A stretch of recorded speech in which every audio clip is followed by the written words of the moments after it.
Ma'am, you need to stand up now. And frankly, you don't look like you belong in this cabin. The words cut through the quiet hum of Flight 847's first-class cabin like a blade through silk. They weren't whispered. They weren't apologetic. They were delivered with the cold certainty of a man who had never been questioned, never been challenged, never been wrong. Captain Marcus Vale stood in the narrow aisle, his gold-striped uniform catching the overhead lights, his jaw set in a line that brooked no argument. Behind him, two airport security guards shifted uncomfortably, their hands already moving toward their radios before they even knew what they were dealing with. Zara Williams didn't move. She sat in Seat 1A, the premium bulkhead position closest to the cockpit, her back straight against the cream leather that seemed to swallow her slight frame. The oversized charcoal hoodie draped loosely over her shoulders, the cuffs frayed from years of wear. Her worn gray sneakers rested flat on the pristine carpet toes, scuffed laces faded. She looked to everyone watching completely out of place. Her hands lay open on her thighs, palms visible, no clenched fists, no trembling. The kind of stillness that unsettles people who expect fear. Her dark eyes, calm and focused, lifted to meet Vale's gaze. The kind of eyes that don't beg, don't explain, don't justify. The kind that simply watch. "Captain," she said, her voice steady, almost quiet. "Are you absolutely certain you want to do this?" Vale's laugh was sharp, dismissive, a sound that had silenced junior officers and intimidated passengers for 25 years. He leaned closer, his shadow falling across her lap, invading her space with practiced authority. "I have a priority, VIP boarding in 2 minutes," he said, his voice carrying just enough volume for nearby passengers to hear. "Senator Richard Hayes, security protocols require this specific seat. You need to relocate to the rear of the cabin immediately." Around them, the atmosphere shifted like pressure dropping before a storm. Conversations died mid-sentence. Champagne glasses paused halfway to lips. The soft electronic chimes and muted conversations that normally filled first class gave way to something heavier, more electric. Something that made people lean forward in their seats and reach for their phones. In row 2, Jake Morrison had already lifted his device thumb, hovering over the record button. Tech executive, 35 years old, he'd seen enough workplace harassment to recognize it instantly. But this felt different. This felt deliberate. This felt like something the world needed to see. Zara tilted her head slightly, as if considering something far beyond the captain standing over her. Her phone buzzed once against her palm, a soft vibration that seemed to anchor her in the moment. She glanced down, tapped the screen twice, and slid it back into her hoodie pocket. "Once I stand up," she said, her voice carrying a quiet weight that made nearby passengers strain to listen, "you're not going to like what happens next." Vale straightened his expression, hardening from confident to irritated. Behind him, the galley entrance framed flight attendant Isabella Rodriguez, 28, her hands twisting together at her waist as she watched the confrontation unfold. 5 years of service had taught her to read the signs. Escalation, humiliation, the kind of moments that ended careers and destroyed lives. "Enough," Vale said, turning slightly to address the cabin. "Ladies and gentlemen, I apologize for the delay. We have a passenger refusing to comply with crew instructions for a legitimate security requirement." The words hung in the air like an accusation. Whispers rippled through the cabin, soft and sharp. Who does she think she is? Is she drunk? They should have caught this at boarding. In row 3, Amanda Foster, a travel blogger from Sydney, pulled out her phone with deliberate slowness. She'd documented discrimination in hotels across 3 continents, but never witnessed it live at 40,000 feet. Her finger found the camera app as Jake Morrison, 2 rows behind her, finally pressed record.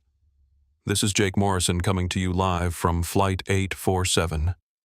He whispered into his phone, the screen already showing 47 viewers that climbed to 156 as he spoke. We're witnessing something that shouldn't happen in 2024, but here we are. A black passenger being told she doesn't belong in first class. Isabella stepped forward, her voice barely audible above the cabin's ambient noise. Captain, her manifest entry is valid. Seat 1A is properly assigned. Vale's head snapped toward her with laser focus. I didn't ask for commentary, Rodriguez. But Isabella had seen enough. The way passengers avoided eye contact with Zara, the way they whispered behind cupped hands, the way they participated in a humiliation that would follow this woman far beyond this flight. She pulled out her tablet, fingers moving with purpose. Her boarding pass matches our records exactly, she said louder this time. Premium reservation paid in full. No flags or restrictions. Zara watched the exchange with something approaching curiosity. Not fear, not anger, just the clinical observation of someone who had seen this performance before. She reached into her hoodie pocket again, this time pulling out a slim black card that caught the overhead light like obsidian. You haven't even checked my identification, she said, extending it toward Vale. He took it with 2 fingers, holding it at arm's length as if it might contaminate him. His eyes flicked across the surface, then narrowed. Zara Williams. He read aloud, his tone suggesting the name meant nothing to him, which in that moment it didn't.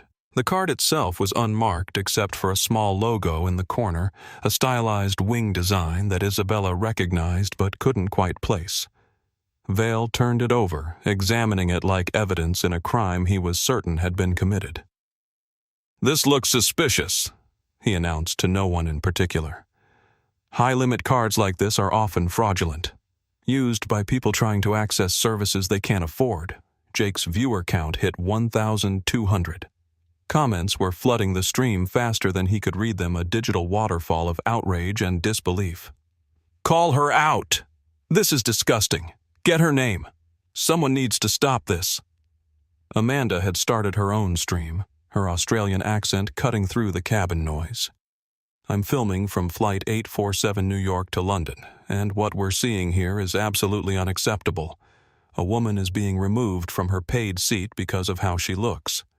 The streams were picking up momentum now, shared and reshared across platforms. Plane shame was starting to trend in real time as viewers screenshot the most egregious moments and spread them across Twitter, TikTok, and Instagram. Zara felt the familiar weight settling behind her ribs. Not fear. She'd moved beyond fear years ago. But recognition. The same tone, the same assumptions, the same casual cruelty that had followed her through airports, hotels, and boardrooms since she was old enough to travel alone. At 24, she'd walked into a boutique hotel in Atlanta after a red-eye flight, exhausted from investor meetings, confirmation number ready. The man at the front desk had looked her up and down, sweatshirt, sneakers, tired eyes, and told her their systems were down. Come back when the manager was available. She'd slept in her rental car that night, drafting a business plan on her phone that would eventually grow into an $18 billion empire built on a simple principle: dignity shouldn't depend on designer labels. Now standing in the aisle of a plane she owned, facing down the same kind of man who had tried to erase her before Zara watched the phones multiply around her. Jake's stream was approaching 5,000 viewers. Amanda's was climbing toward 2,000. 3 other passengers had joined the documentation, their screens glowing like digital witnesses in the dimmed cabin. We're live on multiple platforms right now, Jake announced, no longer trying to whisper. And what we're seeing is a textbook example of racial profiling. The passenger has done nothing wrong. She has a valid ticket. She's sitting quietly in her assigned seat, and she's being removed because a white captain thinks she doesn't belong here. The comments were a rapid-fire stream of support and outrage. Get his name, what airline is. This someone call the news. This is 24 WTF. Vale noticed the phones now, his expression shifting from confident to annoyed. I need everyone to stop recording immediately. This is a security matter. Actually, no. Amanda called out, her blogger instincts fully activated. Passengers have every right to document discriminatory behavior. This is going live to my 200,000 followers." Jake looked at his screen. His viewer count had exploded to 15,000 and climbing. The hashtags were spreading flight shame, seatgate Zara Williams. Someone had already identified her from previous news coverage, though Vale remained oblivious. Zara pulled out her phone again, typed a brief message, and sent it. Somewhere in Manhattan, in a corporate office 3 blocks from JFK, her assistant Maya Thompson received a text that contained just 4 words. Authorization code Alpha 7. Execute. Maya's fingers flew across her keyboard. Within seconds, priority alerts were cascading through aviation management networks, corporate notification procedures, and crisis response protocols that had been designed for exactly this scenario. The cabin door hissed open, and Senator Richard Hayes stepped into first class like he owned it. Early 60s, red-faced and broad, his expensive suit worn with the casual arrogance of someone who had never been told no. 2 aides followed eyes, scanning the cabin, calculating the disruption to their boss's schedule. Hayes surveyed the scene. The phones, the tension, the black woman still sitting calmly in what he considered his seat. And his frown deepened. "Marcus, what's the delay?" he demanded. "My back is killing me, and I need to get airborne." Vale's demeanor shifted instantly. His shoulders relaxed. His smile appeared smooth and practiced. "Apologies, Senator. Just clearing out some debris." He gestured toward Zara without looking at her, the way someone might point out a stain on the carpet. Hayes's eyes traveled from her hoodie to her sneakers, lingering just long enough to form a judgment. He scoffed, shaking his head with performative disbelief. "This is first class now," he said to Vale loud enough for the cabin to hear. "Unbelievable." Zara met his gaze steadily. She saw the calculation there, the assumption, the quiet certainty that the world would move aside for him. She had seen that look in boardrooms, in lobbies, in the faces of men who believed their comfort mattered more than her dignity. "Senator Hayes," she said, her voice carrying just enough volume to be heard by the live streams. "You're absolutely right. This is first class, not charity." Hayes blinked momentarily, thrown by her composure. "Excuse me, Jake's stream hit 25,000 viewers." The comments were moving too fast to read a digital torrent of recognition and outrage as viewers began connecting dots that the men in the aisle couldn't see. "Oh my God, it's Zara Williams. She owns Apex Aviation. They don't know who she is. This is about to get epic." Vale stepped between them, reasserting his authority. "Ma'am, final warning. Move to your assigned seat in the rear of the aircraft or you'll be removed for non-compliance." The cockpit door hissed softly behind him as it sealed. 2 security officers appeared at the cabin entrance. Officer David Park, a careful man in his 40s who'd seen enough airport drama to recognize when something felt wrong, and Officer Maria Gonzalez, younger, more by-the-book hand already resting on her radio. "Problem?" Captain Park asked, his tone professional but cautious. "Disruptive passenger," Vale replied. "Refusing lawful crew instructions. False documentation suspected." Gonzalez stepped forward. "Ma'am, we're going to need you to come with us." Zara looked around the cabin one more time. At Jake, still streaming to 30,000 viewers. At Amanda, whose followers were sharing clips across multiple platforms. At Isabella, whose face had gone pale with the recognition that she was watching someone's life get destroyed over pride and prejudice. She stood slowly, the leather seat gradually returning to its original shape behind her. As she rose, something shifted in the cabin's atmosphere, subtle, almost imperceptible, like the pressure change before turbulence. "All right," she said quietly, reaching for her bag in the overhead compartment. "I'll step off your aircraft, Captain Vale." Vale exhaled, satisfied. Good choice. But as Zara pulled down her small travel bag, she paused, looking back at him with eyes that held no anger, no frustration, just a terrible, calm certainty. "You might want to check your flight tablet, Captain," she said. I believe you just received a priority message. Vale frowned. What message? Zara slung her bag over her shoulder and stepped into the aisle. She didn't answer his question. She didn't need to. The red alert beginning to pulse on the screen mounted beside his seat would do that for her. Officer Park reached for her arm, not roughly but with practiced efficiency. Around them, 37,000 people were watching live streams, sharing videos, and typing hashtags that would change everything in the next 60 seconds.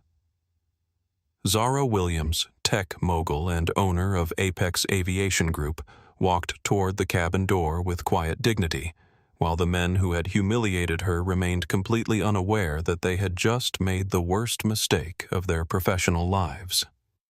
The cabin door sealed behind her with a hollow thud that sounded to everyone listening like the end of something important. Inside the cabin, Senator Richard Hayes dropped into seat 1A with a grunt of satisfaction, stretching his legs and adjusting the premium headrest like he was settling into his personal throne. The leather whispered beneath him, molding to his form, as if recognizing authority. Finally, he muttered to his aide, Marcus Webb, who hovered nearby with a tablet and an expression of practiced deference. Some people really think the rules don't apply to them. A few passengers nodded, relieved that the disruption had been resolved. Champagne glasses clinked again. Conversations resumed in hushed tones, carrying the shared understanding that order had been restored, that the proper hierarchy was back in place. None of them noticed the phone still recording. None of them realized that Jake Morrison's live stream had exploded to 85,000 concurrent viewers, or that Amanda Foster's travel blog audience was sharing clips across every platform imaginable. The hashtag Zara Williams was trending in 12 countries, spreading faster than any crisis management team could contain. Jake adjusted his angle to capture Hayes settling into the disputed seat. "So here we are, folks," he whispered into his phone, reading the flood of comments streaming past. "The senator has taken the seat. The woman has been escorted off. And according to my comments, we just watched something historic happen. Something these men have no idea about." The comments were relentless. "They kicked off a billionaire. She owns the airline. This is going to be legendary. Someone tell them who she is. Apex Aviation stock is about to crater." Webb leaned over Hayes' shoulder, scrolling through something on his tablet. His expression shifted from bored professionalism to confusion, then to something approaching panic. "Senator," he whispered urgently, "we might have a problem." Hayes waved him off, more interested in the flight attendant approaching with a champagne tray. "Whatever it is, it can wait until London." But Webb grabbed his arm. "Sir, you need to see this. The woman they just removed." Isabella Rodriguez moved through the cabin with practiced grace, but her hand shook slightly as she offered drinks. 5 years of customer service had taught her to read people, to diffuse tension, to make everyone feel welcome. What she'd just witnessed went against every principle she'd been trained on. More than that, it went against everything she believed about treating people with basic human dignity. At row 4, she paused beside Jake, whose phone screen was visible as he continued streaming. 92,000 viewers, he was saying softly. "This has gone completely viral. We're watching a discrimination incident that's being seen by nearly 100,000 people in real time." Isabella's breath caught. The number was staggering, but more than that, the name in Jake's comments section made her stomach drop. She'd seen it in corporate newsletters, on annual reports, in the employee handbook that outlined the values Apex Aviation was supposed to represent.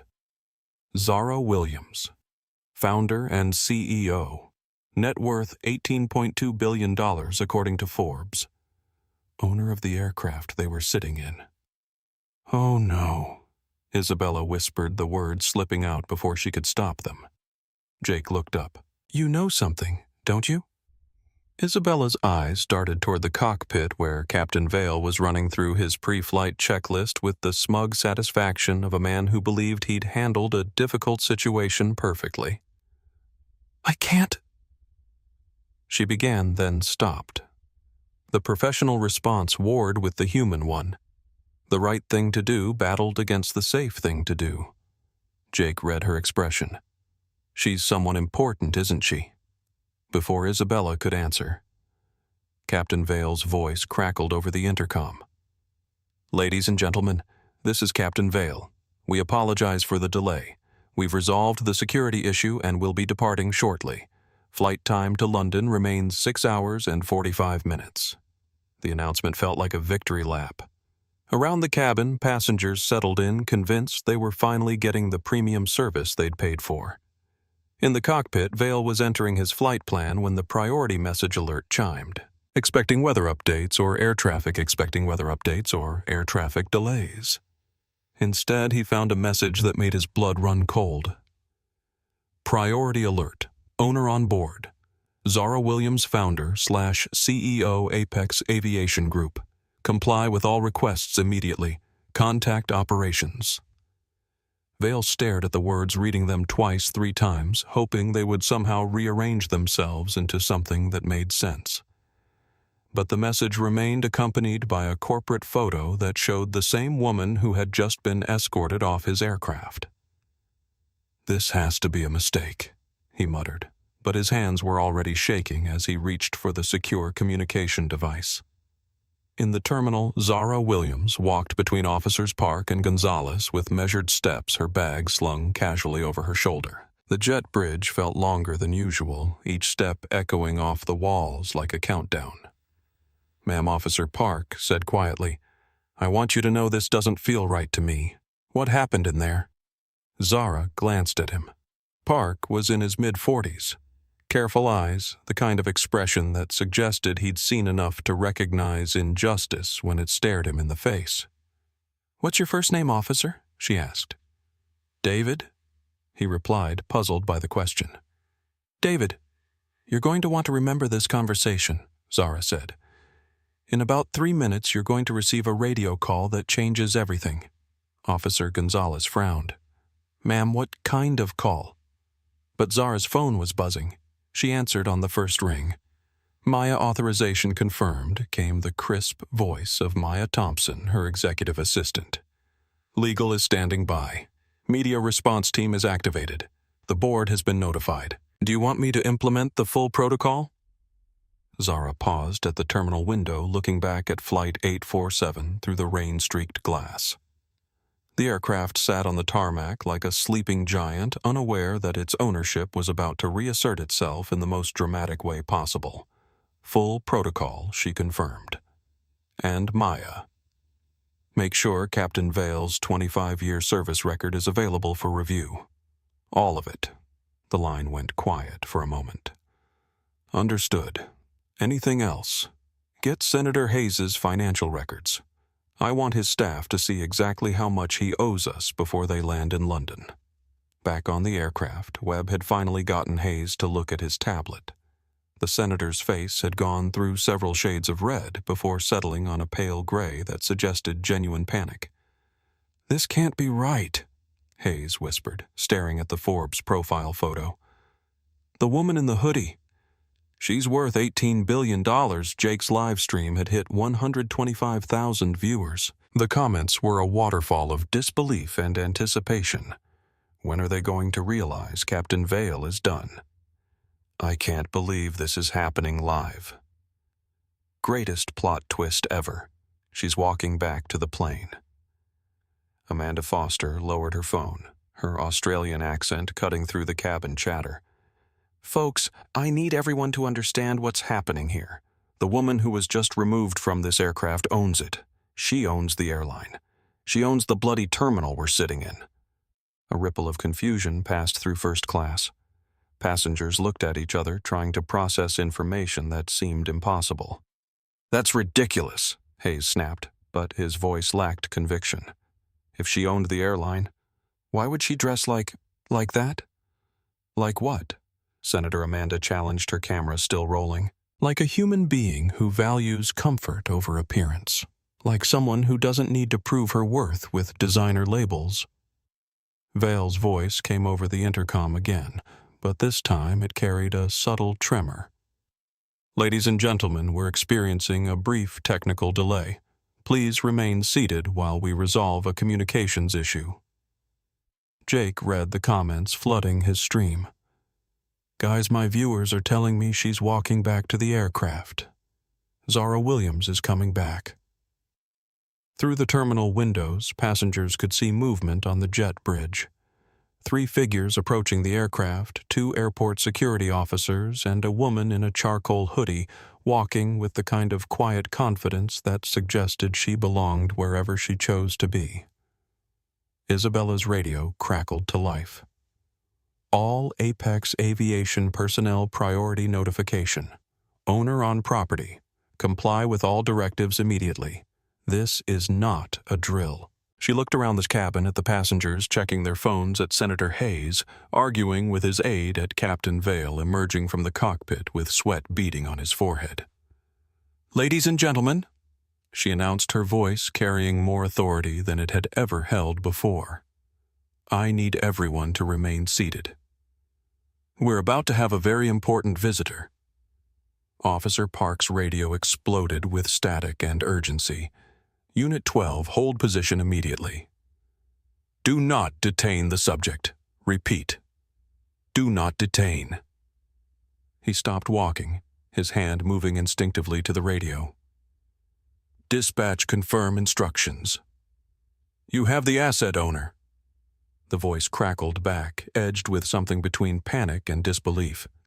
She owns the aircraft, the airline, the terminal, and probably the ground you're standing on. Release her immediately and stand by for instructions. Officer Gonzalez's eyes widened. She looked from the radio to Zara to the aircraft, trying to process information that seemed to violate the basic laws of how the world worked. Ma'am Park said slowly, I think we owe you an apology. Zara smiled for the first time since boarding. Not smugly, not triumphantly, just the quiet satisfaction of someone who had been patient enough to let the truth reveal itself. Officer Park, you're about to be part of something important, she said. In 30 seconds, I'm going to walk back onto that aircraft. When I do, I want you to watch how people's attitudes change. Not because I've changed, but because their understanding of who deserves respect has shifted. She turned toward the jet bridge door. That's the lesson here. Dignity shouldn't depend on what people think you're worth. Jake's viewer count hit 200,000. The comments were moving so fast they blurred together, but the sentiment was clear anticipation. Justice, the collective, held breath of a global audience waiting for a reckoning that felt both inevitable and impossible. On the aircraft, Captain Vale stood in the aisle, his phone pressed to his ear as he spoke in hushed, urgent tones with corporate headquarters. His confident posture from 30 minutes earlier had collapsed into something approaching panic. Yes, I understand she's the owner, he whispered. But she looked like... her clothing suggested... How was I supposed to know? The response from the other end was apparently not comforting because Vale's face went through several shades of pale before settling on a color that suggested his career was flashing before his eyes. Hayes had stopped arguing with his aide and was frantically scrolling through his phone, pulling up news articles, corporate filings, anything that might help him understand how he just demanded a billionaire give up her seat to him. Isabella moved to the cabin entrance, her heart pounding. In her 5 years with Apex Aviation, she'd served celebrities, politicians, tech moguls, and foreign dignitaries. She'd been trained to recognize VYPs to provide exceptional service to high-value customers. She had never been trained for a situation where the CEO herself had been ejected from her own aircraft. The cabin door chimed softly. Electronic locks disengaged.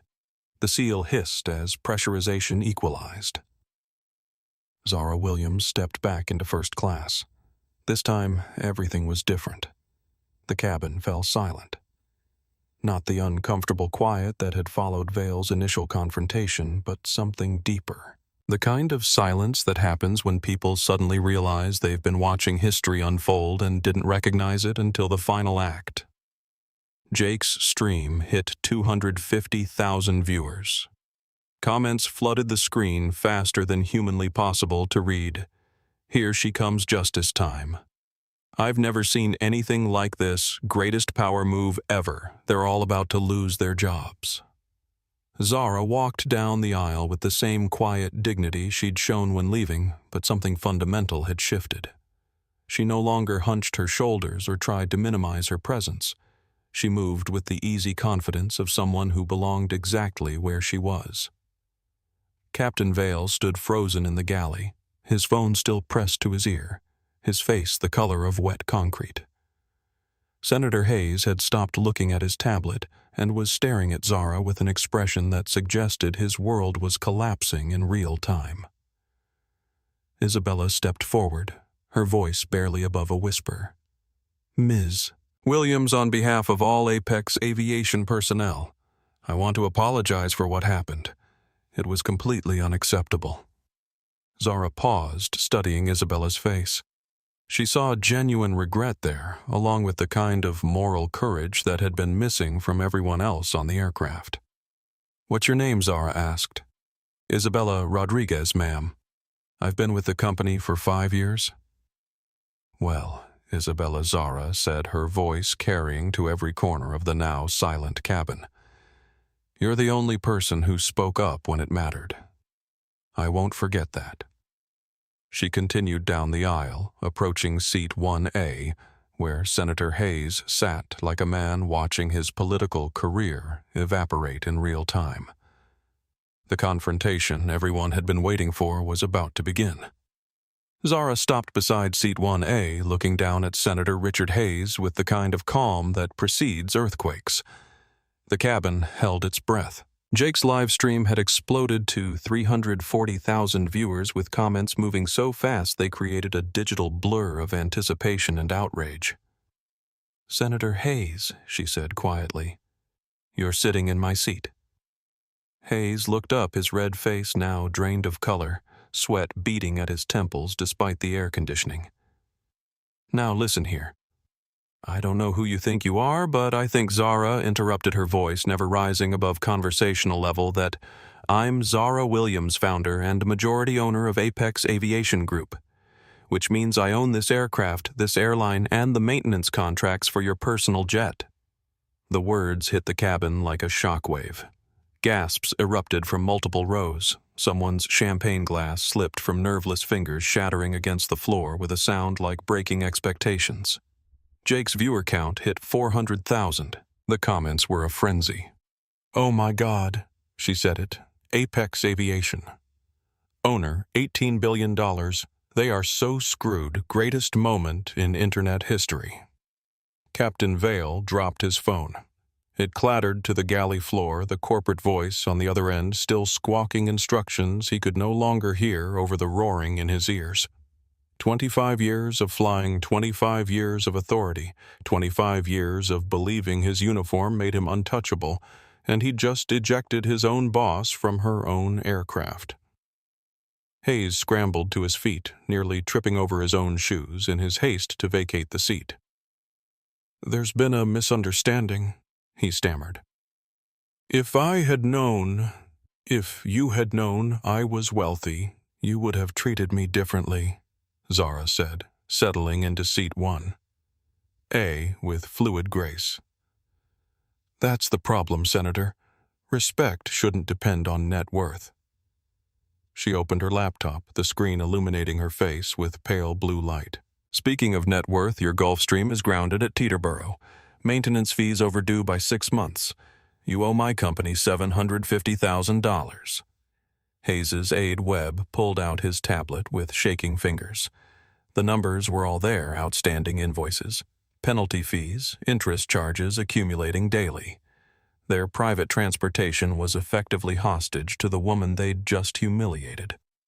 "I can have that resolved immediately," Webb said desperately.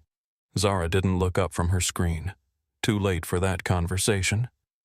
Amanda Foster was live streaming to her 200,000 travel blog followers, her Australian accent cutting through the tension.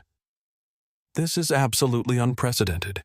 We're watching a billionaire CEO reclaim her aircraft from the people who tried to remove her for being black.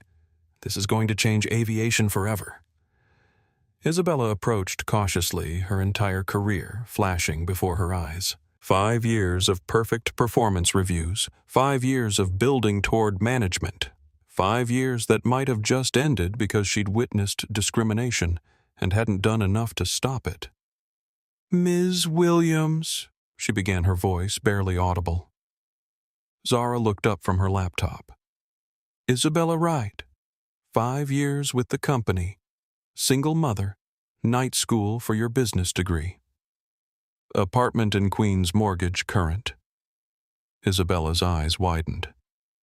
"How did you—" "I know every employee in this company," Zara said, "especially the ones who show integrity under pressure.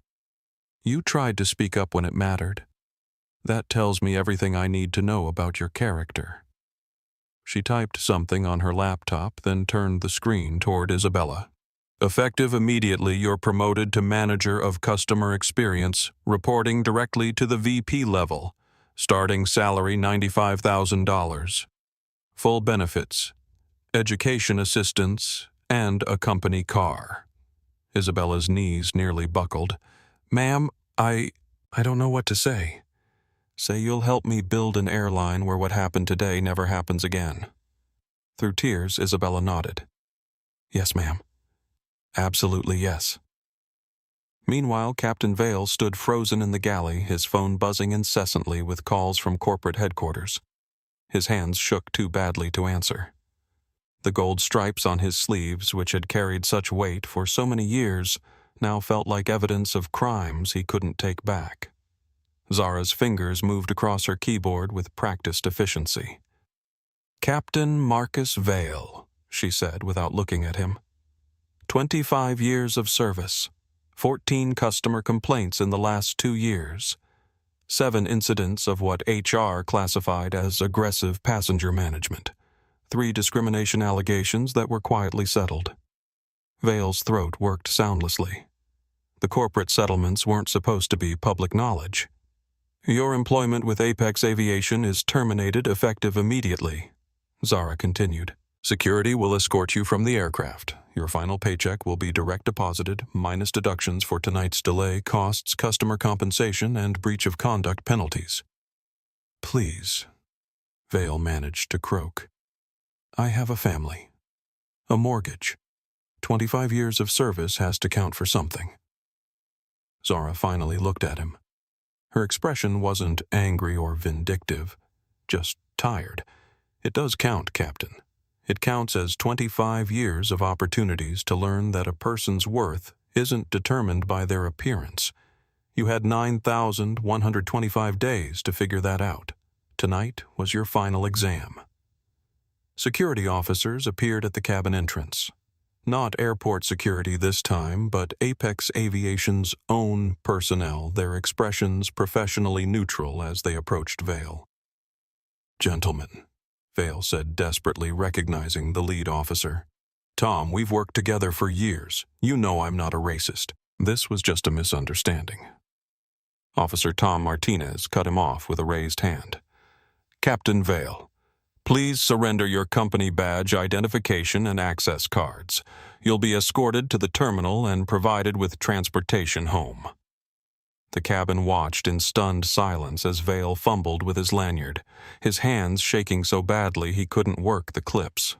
Martinez eventually helped him, carefully removing each piece of identification that had defined Vale's professional life. As they led him past Zara's seat, Vale stopped. "Ma'am, I'm sorry. I truly am. If you had known, you would have treated me like a human being worthy of basic respect," Zara said, not unkindly. "The problem isn't that you didn't know who I was. The problem is that you thought it mattered." Vale's shoulders sagged as the full weight of his actions settled on him. 25 years of authority gone in 25 minutes. As security escorted him off the aircraft, passengers watched through their phones, documenting the end of a career built on the wrong foundations. Senator Hayes stood in the aisle, his expensive suit rumpled, his political instincts finally kicking in through the shock. "Ms. Williams, I want to apologize for any misunderstanding. When I return to Washington, I'll be happy to discuss how we might work together on transportation policy." Senator Zara interrupted. "You're under the impression that you're returning to Washington as a senator." Hayes blinked. "What do you mean?" Zara's fingers danced across her keyboard again. "Your campaign finances are about to undergo scrutiny. Every donation, every expenditure, every favor traded for influence. My legal team is quite thorough." Webb pulled out his phone, scrolling frantically through news alerts. His face went pale. "Senator, the Ethics Committee just announced an emergency investigation. They're calling it Preliminary Findings of Financial Misconduct. The live streams were exploding. Jake's viewer count had hit 500,000. Amanda's travel blog followers were sharing clips across every social media platform imaginable. Senator Hayes was trending alongside Zara Williams and Flight Justice." "This is impossible," Hayes sputtered. "You can't destroy a Senate career over a seat assignment." "I'm not destroying anything," Zara replied calmly. "I'm simply ensuring that people see you clearly. 23 years in the Senate, and your first instinct when meeting someone different was to assume they didn't belong. That tells voters everything they need to know about your character." Hayes opened his mouth to argue, then closed it. The mathematics of political survival were unforgiving, and every phone in the cabin was broadcasting his humiliation to a global audience.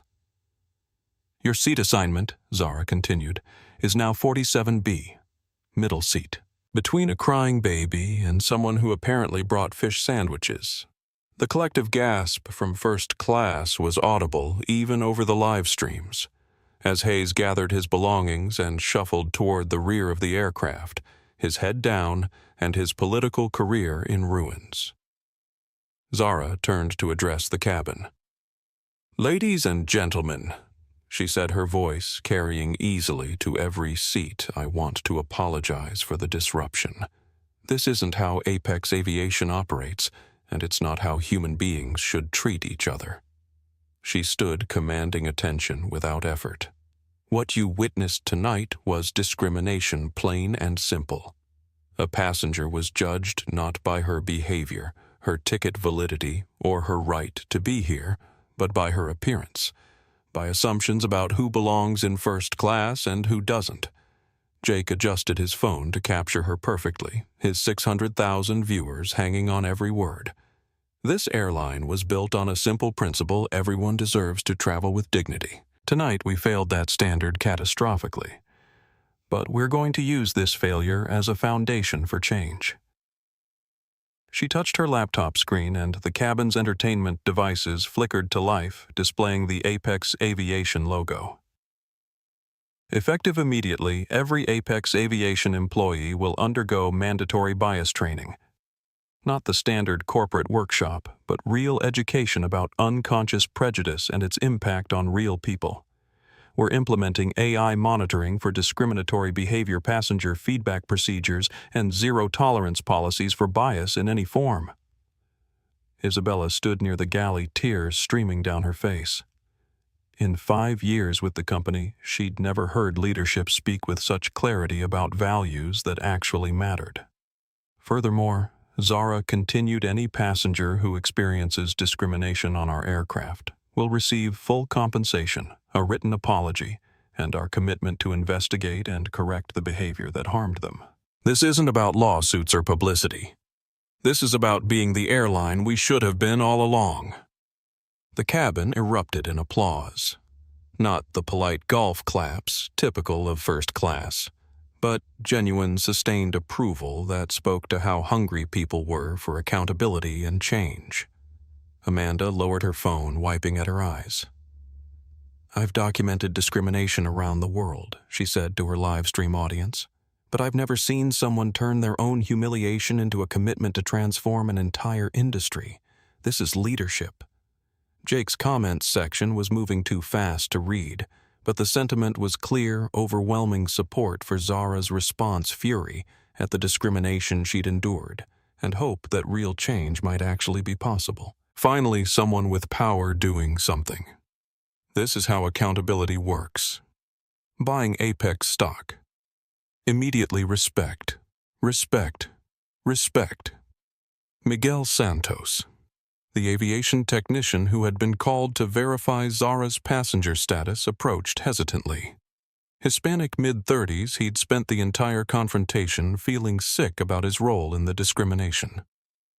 "Ms. Williams," he said quietly, "I want to apologize. When they asked me to check your status, I knew something was wrong. I should have spoken up." Zara studied his face, seeing the genuine remorse there. "What's your name?" "Miguel Santos, ma'am." 7 years with maintenance. Miguel, you hesitated because you recognized injustice when you saw it. That moral instinct is exactly what we need more of. You're promoted to lead technician effective immediately with a mandate to train other staff on recognizing and preventing discriminatory requests. Miguel's eyes widened. "Ma'am, I appreciate the offer, but I don't deserve a promotion for staying silent. You deserve it for feeling uncomfortable when asked to participate in something wrong," Zara replied, "and for having the courage to admit your mistake and commit to doing better." The transformations were happening in real time, broadcast live to nearly 1 million viewers across multiple platforms. What had started as a documentation of discrimination was becoming something unprecedented: immediate meaningful consequences for bad behavior and immediate meaningful rewards for moral courage. Officers Park and Gonzalez appeared at the cabin entrance, their expressions carefully neutral, but their relief visible. They'd been dreading the conversation with their supervisors about detaining a billionaire CEO. "Ms. Williams, Park said our chief wants to speak with you about tonight's incident." Zara shook her head. "Officer Park, you and Officer Gonzalez followed orders that you knew felt wrong. But you treated me with respect, even when you were required to escort me. That matters. Tell your chief that Apex Aviation will be implementing new protocols for passenger removals, including mandatory supervisor approval and body camera documentation." Park nodded gratefully. "Ma'am, if it helps, neither of us felt good about what was happening." "It does help," Zara said. "And it tells me that the procedure isn't broken everywhere. Sometimes good people just need permission to do the right thing." As the officers left, the cabin settled into a new rhythm. Conversations resumed, but they were different now. Passengers weren't just talking about flights and destinations. They were talking about bias, about assumptions, about how the simple act of treating people with dignity could transform not just individual lives, but entire industries. Jake finally ended his live stream, his phone battery nearly dead from broadcasting for over 2 hours. His final viewer count, 875,000 people who had witnessed something they would talk about for the rest of their lives. The story was just beginning to spread. As Flight 847 finally pushed back from the gate under Captain Brooks's steady command, Ethan Brooks, the first officer who had been quietly horrified by Vale's behavior and was now acting captain, Zara opened her laptop to a file she rarely accessed. The folder was labeled simply Atlanta, and it contained documents that had shaped every decision she'd made in the 15 years since. She was 24, then fresh out of MIT with degrees in computer science and business, carrying 3 job offers and enough student loan debt to finance a small country. The investor meeting in Atlanta had been her first real shot at funding for the platform that would eventually become her empire, a logistics optimization method that could revolutionize how people and goods moved through complex networks. The boutique hotel had been her first choice, a place that marketed itself as a haven for young entrepreneurs and tech innovators. She'd made the reservation weeks in advance, confirmed it twice, even paid a deposit to guarantee late arrival after her red-eye flight. But when she'd walked through those glass doors at 2 a.m., exhausted and rumpled from travel, the man behind the desk had looked her up and down. Black hoodie backpack, tired eyes that didn't match his assumptions about who belonged in his lobby, and delivered the words that would echo in her mind for decades. "Our procedures are down. You'll have to come back when the manager's available." She'd stood there for a moment, confirmation email ready on her phone, credit card in hand, too tired to fully process what was happening. Around her, other late arrivals were being checked in without issue. A white businessman in an equally wrinkled suit. A young woman in yoga pants who looked like she'd stepped off a delayed flight. But for Zara, somehow the procedures were down. When will the manager be available, she'd asked. Hard to say. Maybe tomorrow afternoon. She'd slept in her rental car in the hotel parking lot, wrapped in a travel blanket she'd bought at the airport, using her laptop bag as a pillow. And as she lay there watching the hotel windows glow with warmth, she'd been denied, she'd opened her computer and started typing. The business plan she wrote that night, fueled by exhaustion and humiliation and the cold fire of determination, would grow into Apex Logistics, then Apex Transportation, and eventually Apex Aviation Group. Every algorithm she designed, every procedure she built, every company she acquired was guided by one principle.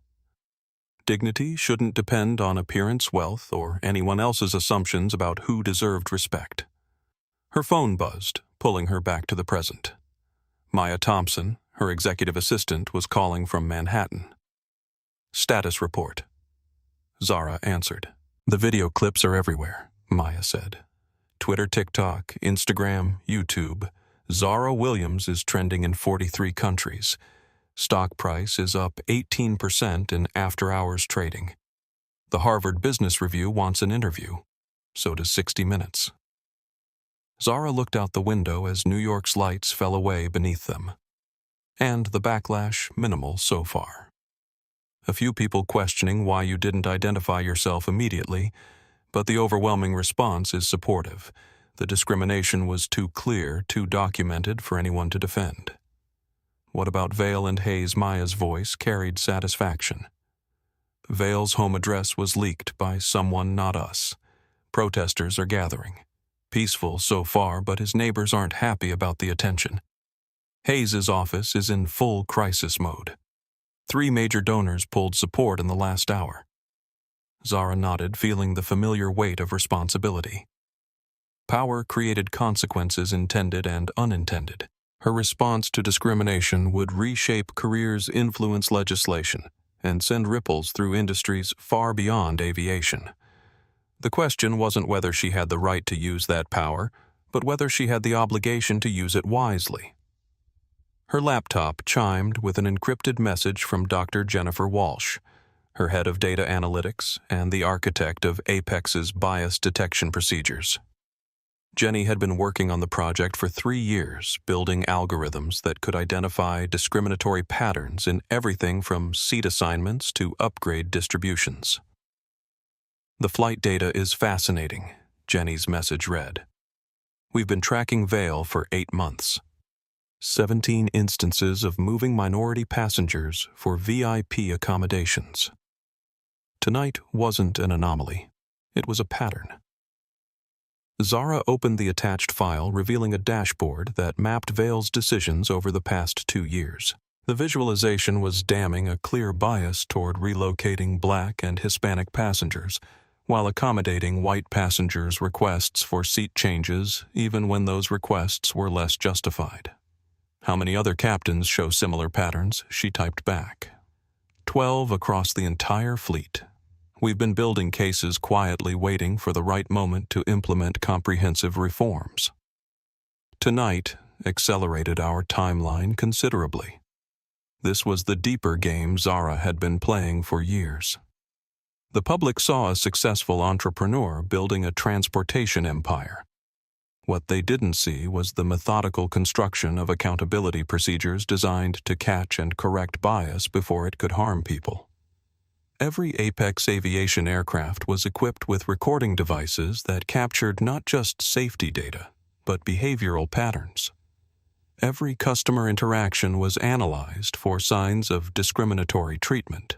Every employee decision was tracked and measured against fairness metrics that most companies didn't even attempt to measure. Jenny, prepare the full report, Zara typed. Tomorrow morning, I want every discriminatory pattern in our procedure exposed and addressed. No exceptions. Her phone buzzed again. This time it was Marcus Rivera, her general counsel, calling from Los Angeles. "Zara, I've been fielding calls for 2 hours," Marcus said without preamble. "The legal exposure is significant. Vale could claim wrongful termination. Hayes might argue defamation. And there are broader implications for how we handle discrimination claims," Marcus Zara said patiently. Vale discriminated against a passenger based on race. He did it publicly in front of witnesses while being live-streamed to hundreds of thousands of people. Our exposure is minimal. But the precedent. The precedent is that discrimination has consequences. Real consequences. Immediate consequences. I'd rather fight 100 wrongful termination lawsuits than let one more passenger be humiliated the way I was tonight. Marcus was quiet for a moment. He'd worked with Zara for 8 years, long enough to recognize when her mind was made up. Understood. I'll prepare for the legal challenges. And Marcus start drafting model policies for zero-tolerance bias enforcement. I want every airline in the industry to have a template for doing better. This was how change really happened, Zara reflected as the call ended. Not through viral videos or public shaming, though those had their place, but through the methodical construction of procedures that made discrimination harder to hide and more expensive to ignore. Isabella Rodriguez moved through the cabin with a different energy, now her promotion still feeling surreal. She'd been a flight attendant for 5 years, working nights and weekends to support her 8-year-old daughter Sophia while completing her business degree online. The $95,000 salary Zara had offered was more than she'd dreamed of making before turning 40. But more than the money, what moved her was the recognition. For 5 years, she'd watched discrimination happen in small ways. Upgrade denials that followed patterns, service delays that somehow affected minority passengers. More often, the subtle hierarchy that determined who got attention and who got ignored. She'd reported incidents before filing careful documentation with HR departments that seemed designed to lose complaints rather than address them. But tonight, for the first time in her career, she'd seen immediate accountability. Her phone buzzed with a text from her mother, who was watching. "Sophia, mija, you're on the news. They're saying you stood up to discrimination. I'm proud of you." Isabella wiped tears from her eyes as she offered refreshments to passengers who were still processing what they'd witnessed. At row 7, an elderly black gentleman named William Turner touched her hand as she passed. "Young lady," he said softly, "I've been flying for 60 years, since before integration.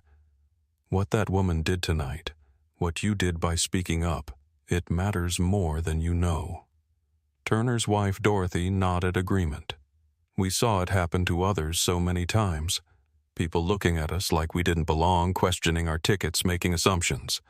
But tonight someone with real power said enough. That's hope. Isabella knelt beside their seats. "Mr. Turner, can I ask you something? How do we make sure tonight isn't just a moment? How do we make it permanent change?" Turner smiled, his eyes bright with decades of hard-won wisdom. "You keep doing what you did tonight, child. You keep speaking up when you see wrong, even when it's uncomfortable. And you remember that dignity isn't something people earn. It's something they're born with." Meanwhile, in the rear of the cabin, former Senator Hayes sat in middle seat 47B, squeezed between a fussy toddler and a construction worker, eating a particularly aromatic sandwich.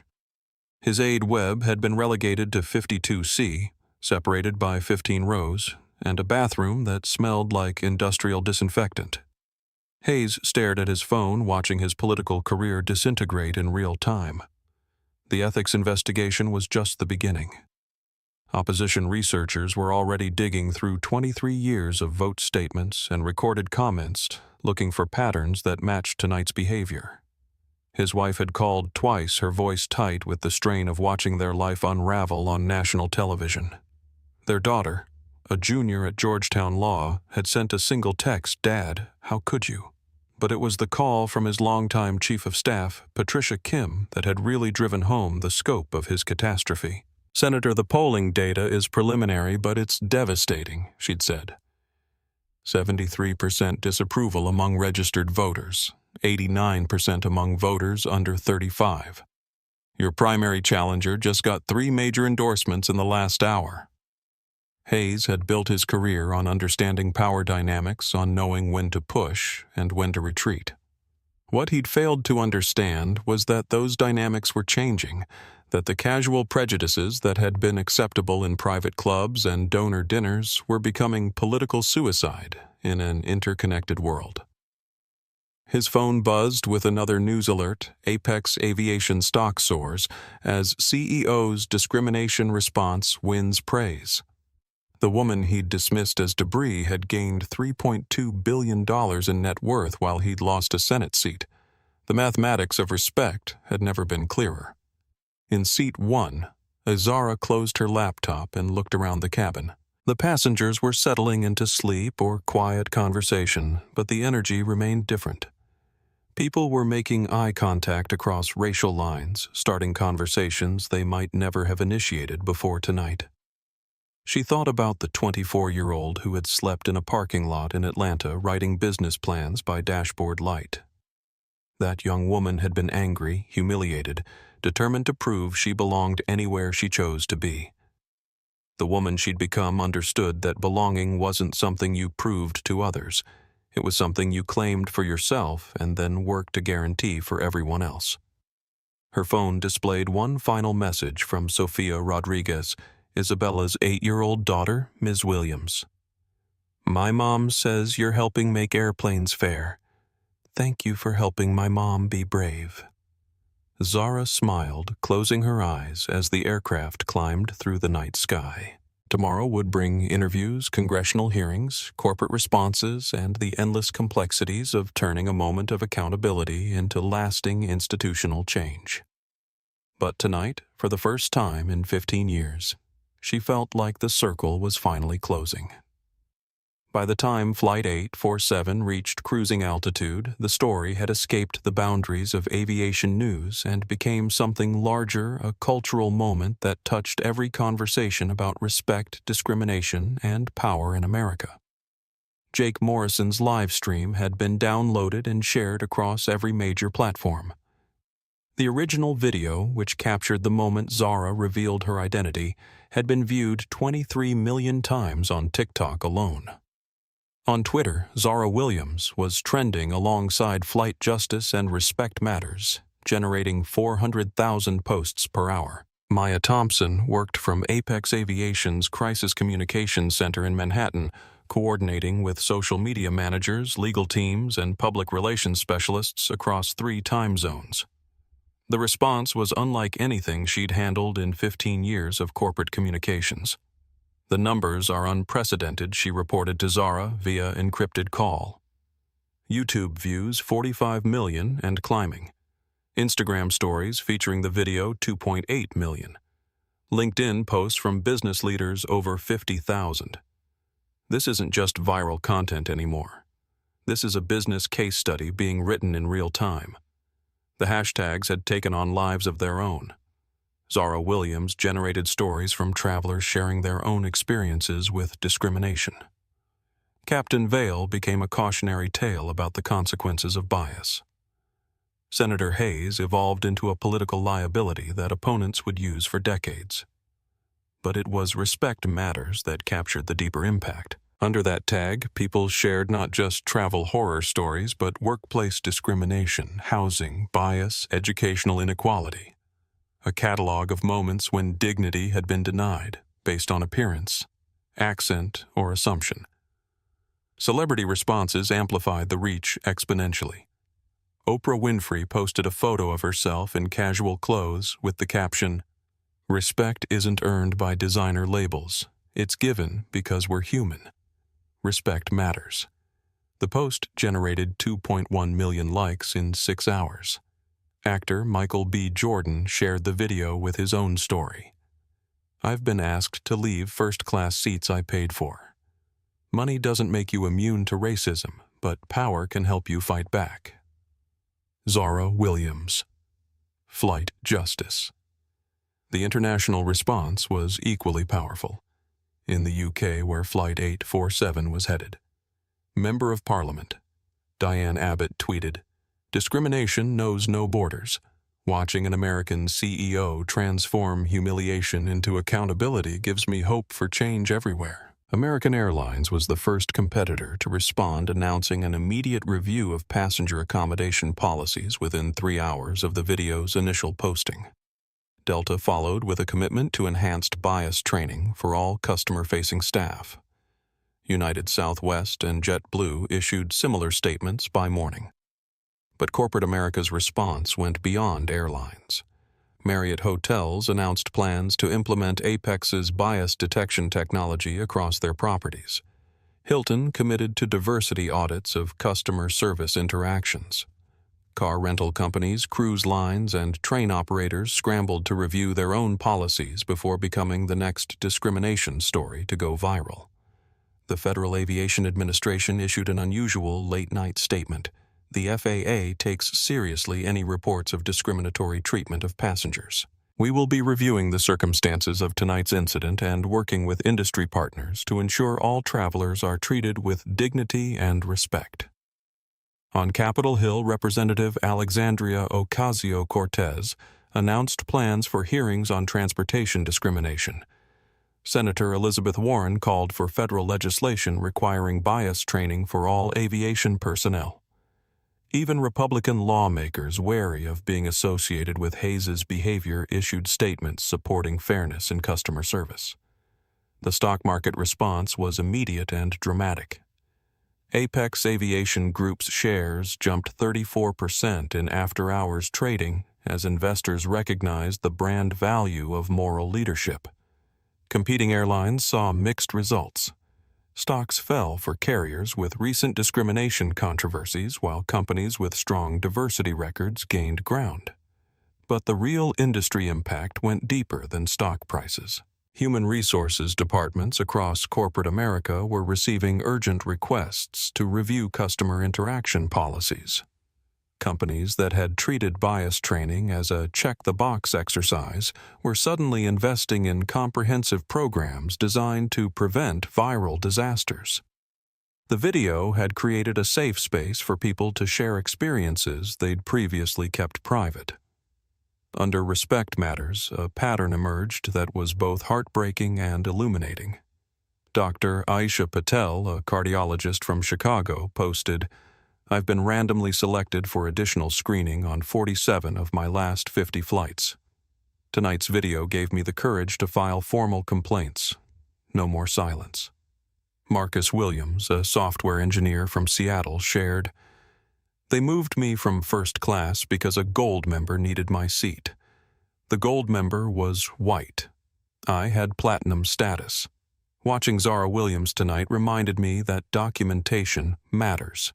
The stories weren't limited to aviation. Hotel concierge questioning black guests' room reservations. Restaurant hostesses claiming tables weren't available while seating white customers without reservations. Rental car agents requiring additional documentation from Hispanic customers. But mixed with the pain were stories of change. Flight attendant Maria Santos from Phoenix posted, "After watching tonight's video, I reported my supervisor for instructing us to scrutinize suspicious passengers more carefully. HR opened an investigation this morning." Customer service representative David Kim from Los Angeles wrote, "My manager told us to trust our instincts about who belonged in premium service areas. I realize now that our instincts were just bias. I'm requesting transfer to a team that values real customer service." By London morning, the story had circulated through European media with the intensity usually reserved for political scandals. The BBC led their morning broadcast with the story framing it as American corporate accountability in the social media age. The Guardian published an editorial titled, "When Power Meets Prejudice Lessons from 40,000 Feet," which examined how social media had transformed the consequences of discrimination from private embarrassment to public accountability. In Germany, Lufthansa announced an immediate review of passenger treatment protocols. Air France committed to enhanced sensitivity training. British Airways, perhaps feeling the pressure of hosting Zara's arrival, issued a statement welcoming her to London and praising her leadership in promoting aviation equality. Asian markets responded with particular interest. In Japan, where subtle discrimination against foreign travelers was often overlooked, news outlets examined the story as a case study in how global connectivity was making local bias a worldwide concern. Chinese social media, despite restrictions, buzzed with discussion about discrimination faced by Chinese travelers abroad. WeChat groups shared translations of the video with commentary about respect and dignity that transcended cultural boundaries. The European Union announced plans to examine discrimination in transportation across member nations, using the Apex aviation incident as a catalyst for broader policy discussions. Congressman John Lewis III, representing Georgia's 5th District, introduced emergency legislation within 12 hours of the video's release. The Passenger Dignity Act would require federal bias training for all commercial aviation personnel and establish passenger protection protocols for discrimination incidents. What we witnessed on Flight 847 was unconscionable, Lewis said in a statement. But the swift, decisive action taken by Ms. Williams shows us what accountability looks like when leaders choose justice over comfort. Senator Cory Booker announced plans for broader transportation equity legislation, while Senator Amy Klobuchar called for FAA investigations into training and hiring practices across the industry. The responses weren't limited to progressive politicians. Senator Susan Collins, a Republican moderate, issued a statement calling for bipartisan cooperation to ensure all Americans are treated with respect when they travel. Even President Biden weighed in, tweeting, "Every American deserves dignity and respect when they travel." Thank you to leaders like Zara Williams, who turn moments of discrimination into opportunities for lasting change. The regulatory impact extended beyond legislation. The Department of Transportation announced a comprehensive review of discrimination complaint procedures. The Equal Employment Opportunity Commission opened an investigation into industry hiring and promotion practices. State governments began examining their own transportation authorities. The Port Authority of New York and New Jersey committed to bias training for all airport personnel. California announced plans to tie state travel contracts to airlines' discrimination prevention records. But perhaps the most significant regulatory response came from the International Civil Aviation Organization, which announced plans to examine discrimination in air travel as a global human rights issue. The transformation wasn't limited to government action. Professional associations moved quickly to address the crisis in their industries. The Airline Pilots Association announced new ethical guidelines for pilot conduct. The Association of Flight Attendants strengthened their anti-discrimination policies and committed to protecting members who reported bias incidents. The International Air Transport Association issued guidelines for member airlines on preventing discrimination and responding to bias incidents, using Zara's approach as a model for swift, decisive action. Corporate boards across industries scheduled emergency sessions to review their own customer treatment policies. The video had become a case study in how quickly reputation damage could occur and how expensive discrimination could become when exposed to global scrutiny. By the time Flight 847 approached London airspace, the story had fundamentally changed conversations about bias, power, and accountability across multiple continents. What had started as one woman's decision to document her own humiliation had become a global movement toward more respectful treatment of all travelers. The real test, everyone understood, would be whether the attention and commitment would translate into lasting change or fade, like so many viral moments before it. As Zara prepared for landing, she received a message from Dr. King Williams, a civil rights historian at Howard University. "Ms. Williams, your grandmother would be proud. This is how progress happens. Not through perfect moments, but through people who refuse to accept that discrimination is normal." Looking out at London's lights growing larger beneath the aircraft, Zara thought about the 8-year-old girl who would grow up in a world where tonight's video existed, where accountability was documented and shared, where respect was increasingly non-negotiable. That thought made everything worth it. The Apex Aviation Training Facility in Atlanta hummed with activity as Isabella Rodriguez walked through the main corridor, her heels clicking against polished floors that reflected the morning sun streaming through floor-to-ceiling windows. Her new title, Vice President of Customer Experience, still felt surreal after 6 months, but the work had become her passion.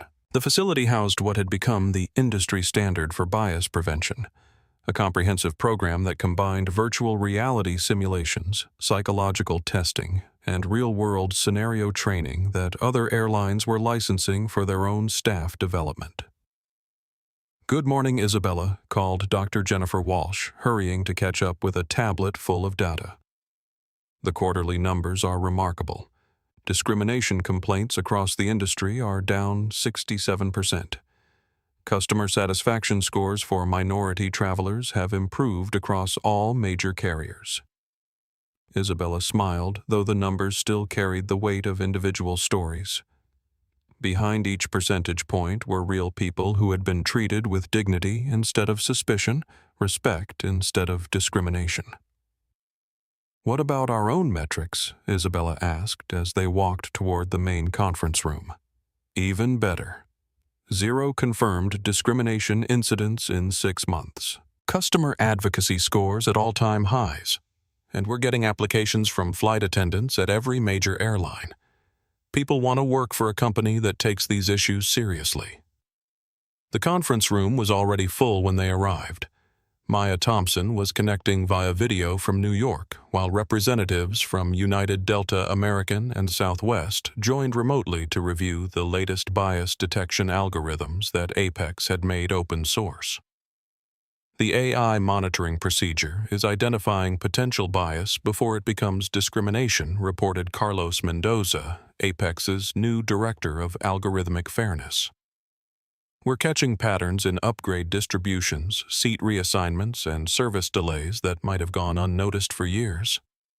Maya's voice came through clearly from the screen. "Zara wanted me to share the latest industry adoption numbers.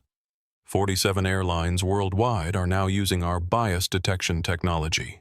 The UN Human Rights Council has requested a presentation on transportation equality, and Harvard Business School is developing a case study on turning crisis into transformation." Isabella thought about the young woman she'd been 6 months ago, afraid to speak up when she witnessed injustice, worried about protecting her job, over protecting her principles. The transformation wasn't just organizational, it was personal. Her 8-year-old daughter, Sophia, had noticed the change.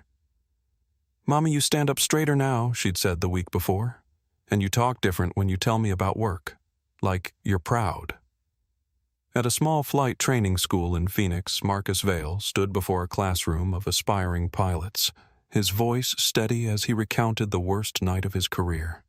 The gold stripes were gone from his sleeves, replaced by the simple uniform of an instructor.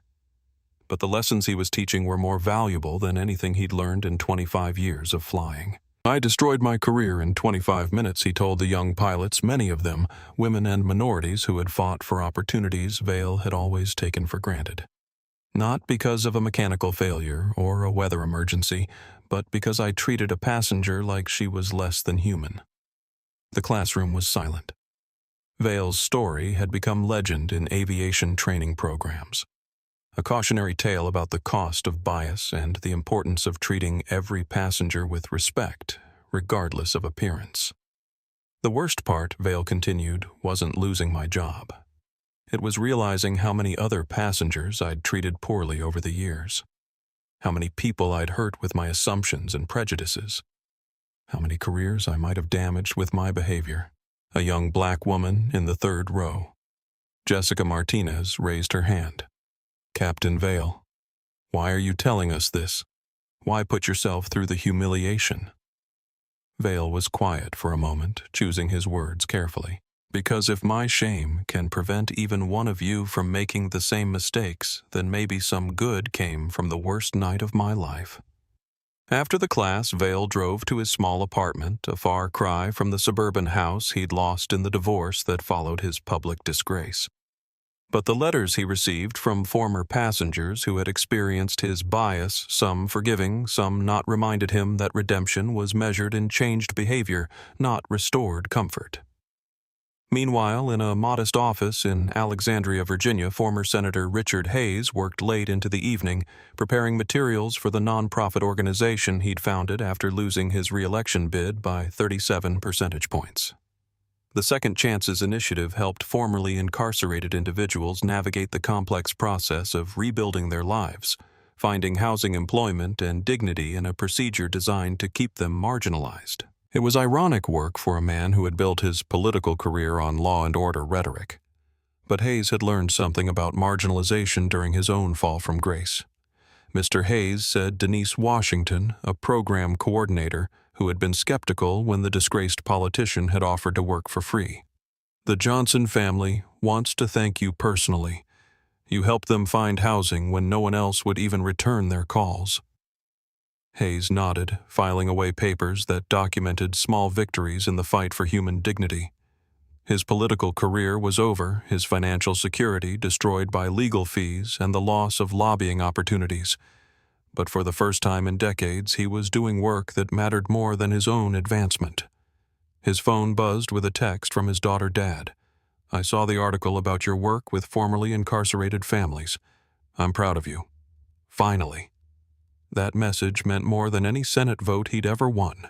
The changes extended far beyond individual redemption stories. Across the aviation industry, the Apex protocols had become standard practice for handling discrimination incidents and preventing bias in customer service. At Chicago, O'Hare flight attendant Michael Torres was using his phone to document an interaction between a gate agent and an elderly Sikh passenger whose turban had triggered additional security screening. But instead of the harassment that might have occurred 6 months earlier, Torres watched as the agent explained the process respectfully, apologized for the inconvenience, and ensured the passenger reached his gate with time to spare. 6 months ago, that interaction would have been hostile, Torres reflected as he prepared for his own flight. Now, our training has taught us to see dignity in every passenger, not threats to be managed. In Seattle, Airport Security Supervisor Patricia Kim implemented new protocols that had reduced discriminatory stops by 80% while maintaining the same level of safety screening. The key was training officers to separate legitimate security concerns from unconscious bias. We learned that acting suspicious often meant looking different, Kim explained to a congressional oversight committee via video conference. Once we started measuring our decisions against objective criteria rather than subjective feelings, the disparities in treatment became obvious and correctable. The ripple effects reached beyond aviation. Hotels reported significant improvements in guest satisfaction among minority travelers. Car rental companies documented more equitable treatment in vehicle assignments and contract negotiations. Even restaurants began implementing service monitoring to ensure consistent treatment regardless of customer appearance. But perhaps the most significant transformation occurred in corporate boardrooms, where the Flight 847 principle became shorthand for the business case for diversity and inclusion. The principle was simple. Treating all customers with respect wasn't just morally right. It was economically smart in an interconnected world where discrimination incidents could become global news within hours. In her office overlooking the Hudson River, Zara Williams reviewed quarterly reports that showed the extent of the transformation she'd triggered. Apex Aviation's stock price had stabilized 30% higher than its pre-incident value. Customer satisfaction scores had reached industry-leading levels. Employee retention was at an all-time high as workers felt pride in being part of meaningful change. But the numbers that mattered most were different. Discrimination complaints across the transportation industry had fallen by more than half. Bias training programs had been implemented by companies far beyond travel and hospitality. University business schools were teaching the Apex response model as an example of crisis leadership. Her phone displayed a message from Tyler Martinez, the 12-year-old boy who would appear in the anniversary story, 6 months hence. Ms. Williams, my mom says you made it so kids like me don't have to worry about being treated bad on airplanes. Thank you. Maya Thompson entered the office with her usual efficiency, carrying tablets and reports that detailed Zara's expanding influence on corporate accountability practices. The European Union has adopted transportation equality standards based on our model, Maya reported. The UN Human Rights Council wants you to lead a global initiative on dignity in travel, and Stanford Business School is offering you a full professorship to develop curriculum on bias prevention in corporate leadership. Zara looked out at the city below, where millions of people moved through transportation networks that were incrementally but measurably more respectful than they had been 6 months earlier. Any response from the White House about the Transportation Equity Summit, she asked. The president wants to announce it personally. Full federal support for implementing bias detection technology across all government transportation networks. They're calling it the most significant civil rights advancement in transportation since integration. Zara nodded, already thinking about the speech she would give, the policies that needed implementation, the resistance that would emerge from people who preferred the old procedures where discrimination was quietly tolerated.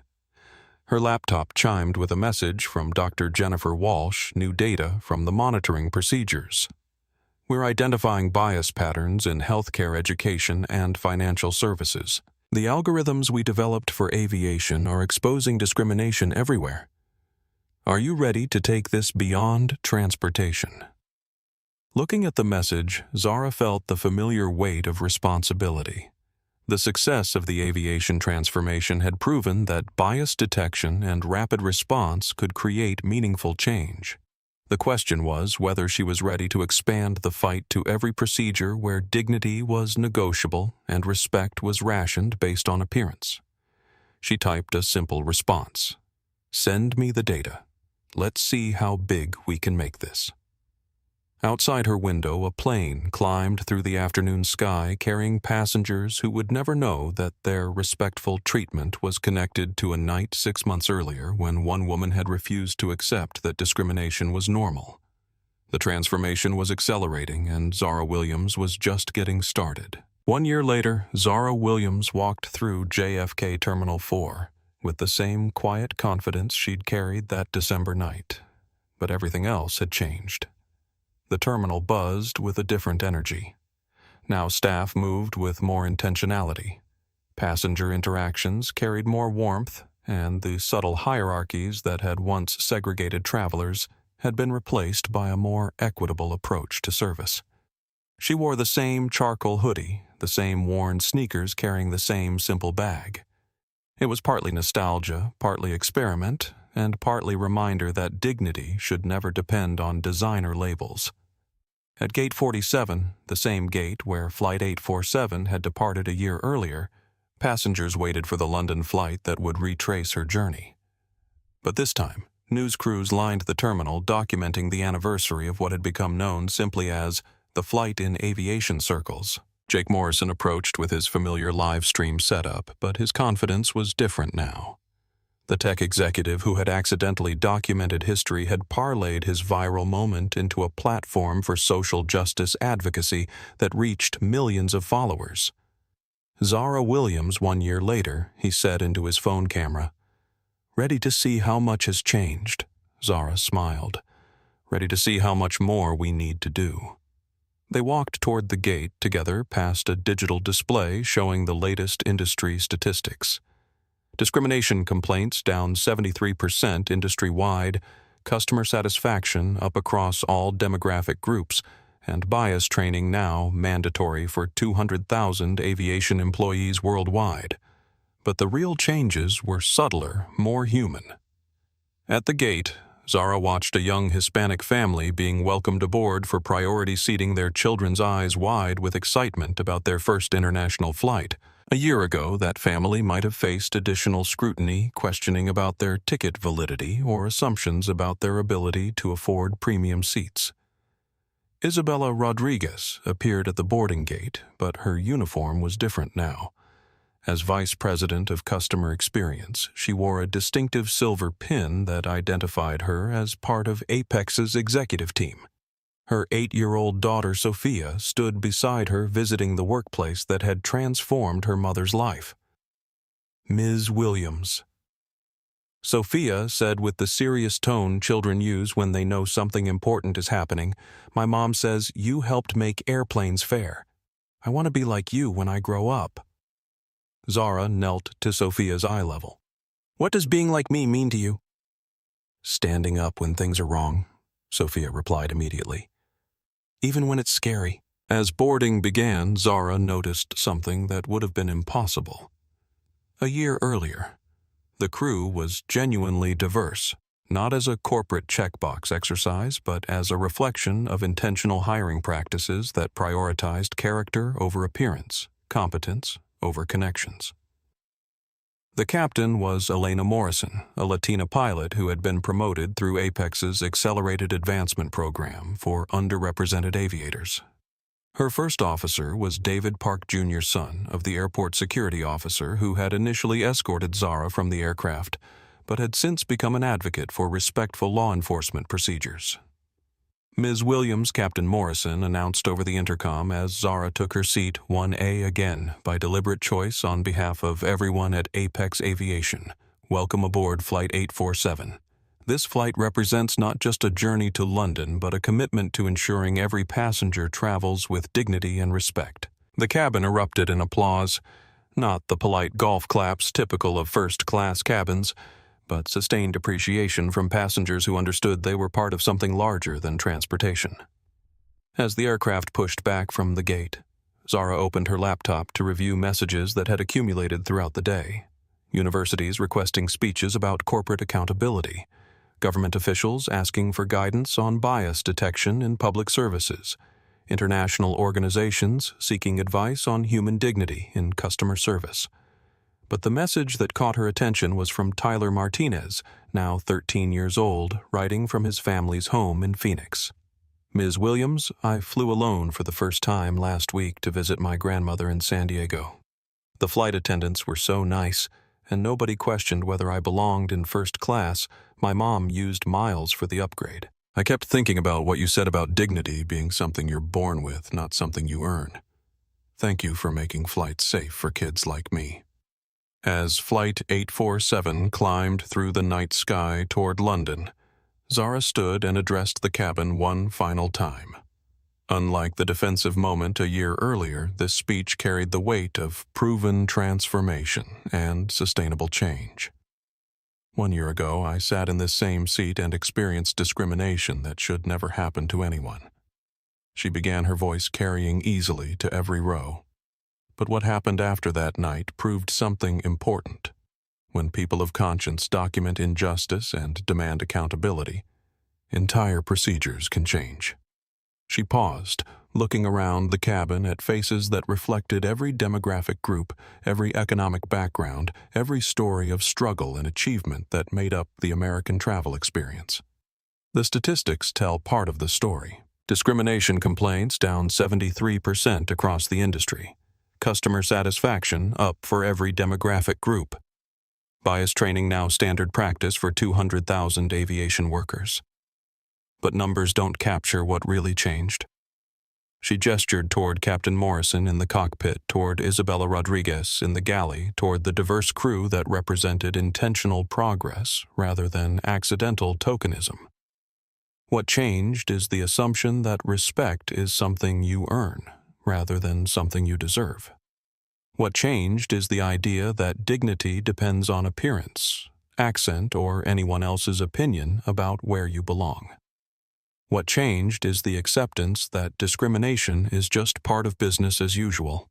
Jake Morrison live-streamed the speech to 2.3 million viewers, while passengers recorded on their phones, sharing moments that would ripple across social media for days to come. But the most important change, Zara continued, is the recognition that transformation doesn't happen through viral videos or corporate apologies. It happens when individuals choose courage over comfort, when employees speak up rather than stay silent, when leaders implement accountability procedures instead of just promising to do better. She looked directly at Sofia Rodriguez, who was watching with wide eyes from the galley where her mother worked. The world Sofia grows up in will be different from the one her mother navigated as a young flight attendant. Not because discrimination has been eliminated that work continues, but because we've proven that bias exposed to daylight doesn't survive, and procedures designed for accountability can evolve.